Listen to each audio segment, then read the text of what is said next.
So guys, so Bidvest Wits still has like a couple of games in hand, which they still do and all that stuff.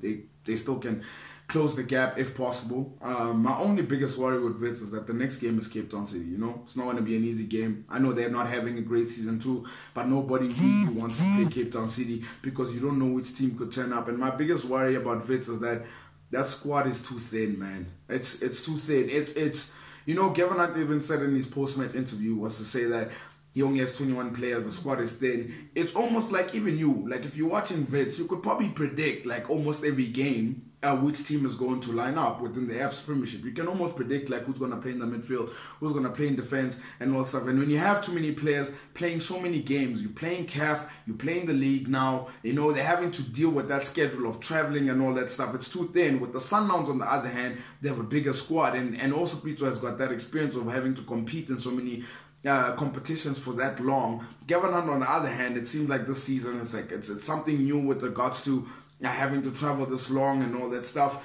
And with the squad that he has, I just feel like Wits are going to have to do so much business to sort of bring in a lot more bodies to probably help out with regards to the players that are already there, because you're sort of thinking to yourself, they've got the games in hand, right? They've got the games in hand, no doubt about it.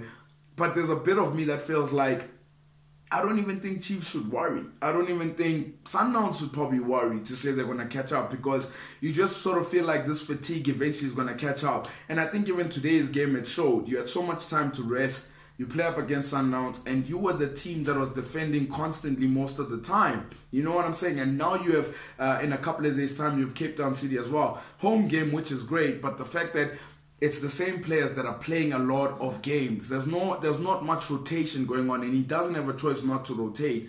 I just fear that because of the squad is so thin, do I see them mounting a title challenge? Maybe. Do I see them winning the title?